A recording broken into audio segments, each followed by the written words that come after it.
मैं वचन देता हूं कि जब जब स्त्रियों के साथ कोई बुरा व्यवहार करेगा, उसके पापों का लेखा जोखा रखने मैं स्वयं आऊंगा। युगों युगों तक मैं इस पृथ्वी का भ्रमण करूंगा और जो भी स्त्री पर अत्याचार करेगा, उस पापी के हर पाप को स्मरण रखूंगा। मैं अपनी सती की रक्षा नहीं कर पाया, पर स्त्री पर किए अत्याचार का न्याय ये शिव करेगा और यही होगी मेरी सच्ची श्रद्धांजलि मेरी सती के लिए। हर हर महादेव।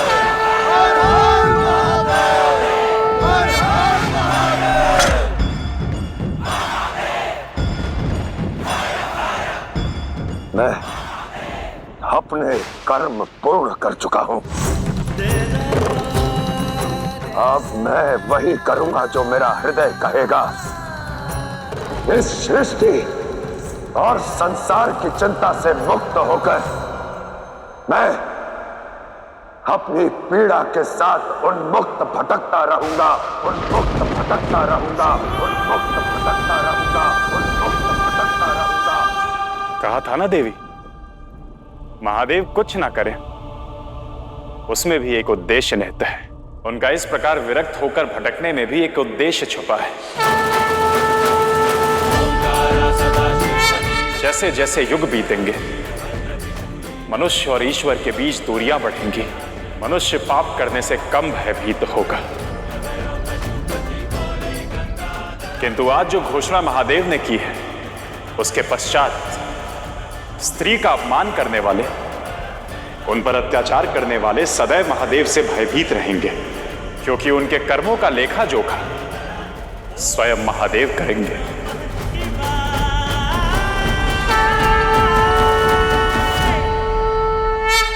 अर्थात नारी के सम्मान में वृद्धि होगी। ये तो मैं समझ गई कि शिव के इस स्थिति के पीछे क्या उद्देश्य है, पर इस उद्देश्य के लिए उनका यूं विरक्त होकर भटकना कब रुकेगा प्रभु? जब रुकने का उद्देश्य सामने आएगा तो महादेव भी रुक जाएंगे। पर क्या तब तक शिव की मनोस्थिति शुभ रहेगी? नियति बता क्यों नहीं देती? कितनी वेदना, कितना क्लेश अभी शेष है। क्या महादेव भूल जाएंगे कि वो तुम्हारा षड्यंत्र था, जिसकी भेंट देवी सती का जीवन चल गया?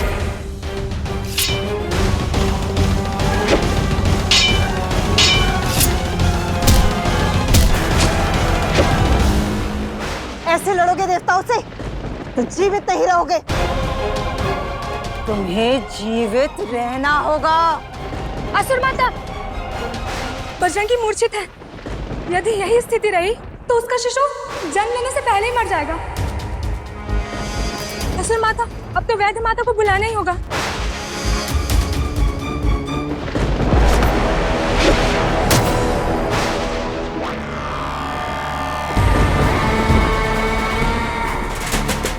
जब दिति माता यहाँ है तो वैद्य माता की आवश्यकता क्या है? बजरंगी का शिशु किसी वैद्य के उपचार से नहीं, ब्रह्मदेव के आशीर्वाद से पैदा होगा। मुझे उस नारायण और गुरु शुक्राचार्य से भयभीत होने की कोई आवश्यकता नहीं। मैं स्वयं ब्रह्मदेव का आह्वान करूंगी और उनसे वर मांगूंगी।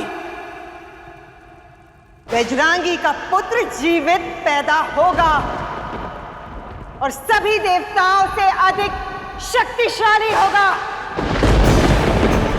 हमारी विजय निश्चित है, क्योंकि देवताओं को संभालने वाले महादेव स्वयं बिखरे हुए हैं।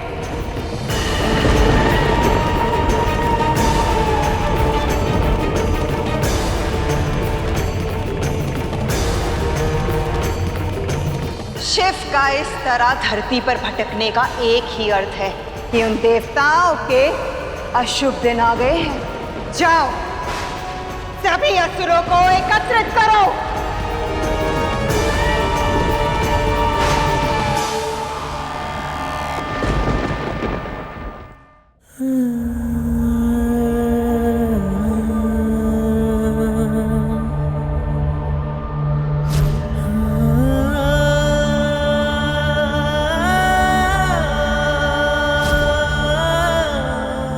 मेरा तो बस एक ही स्वप्न है कि मेरे शिव मेरे बिना कहे मन की बात समझ लें।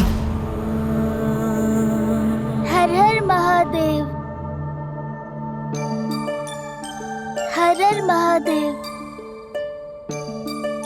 हर हर महादेव, हर हर महादेव, हर हर महादेव।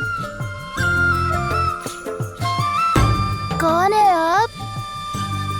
बताइए ना, कौन है आप? घर जाइए, कितनी ठंड है यहाँ। आप यहाँ रहे तो आपको ठंड लग जाएगी, आप अस्वस्थ हो जाएंगे। आप कुछ बोल भी नहीं पा रहे हैं, लगता है बहुत ठंड लग रही है आपको। क्षमा कीजिए। क्षमा?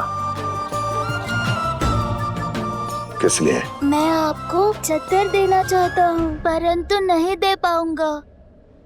वो मेरे पास एक ही चद्दर है ना ठंड से बचने के लिए, क्योंकि इस चद्दर में अपने महादेव को ढक रखा है। उन्हें भी तो ठंड लग रही होगी ना।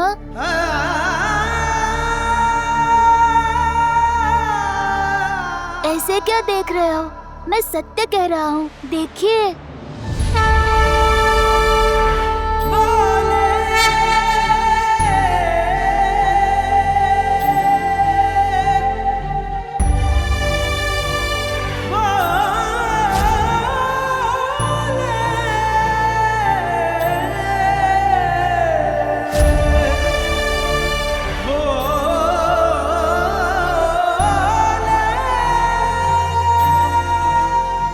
चले जाइए, अन्यथा आपको ठंड लग जाएगी।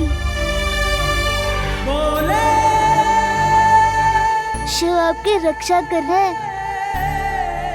हर हर महादेव, हर हर महादेव, हर हर महादेव, हर हर महादेव, हर हर महादेव, हर हर महादेव। भोला बालक शिव से कह गया कि शिव की रक्षा करेंगे। देख रहे हैं महादेव, इस बालक की भांति समस्त संसार आपसे अथाह प्रेम करता है। सबके परम पिता हैं आप, सब चिंतित हैं आपके लिए। उनकी आस्था के प्रति क्या कोई कर्तव्य नहीं है आपका? चलिए महादेव, अब लौट चलिए।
माते, इस अवस्था में बजरंगी को यहाँ लाने का तात्पर्य क्या है? उसे इस समय अपने कक्ष में होना चाहिए। कहीं उसे कुछ नहीं होगा बजरंगी को और उसके शिशु को।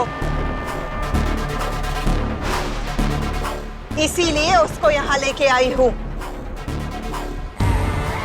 बजरंगी का पुत्र यही ब्रह्मदेव के तप में पैदा होगा। मैं ब्रह्मदेव का आवाहन करूंगी और तुम सब इसमें मेरा साथ दो। जी माता, हम सब की सम्मिलित प्रार्थना का बल ब्रह्मदेव को विवश कर देगा इस बालक की रक्षा करने के लिए। बजरंगी के पुत्र को सुरक्षित जन्म लेना ही होगा।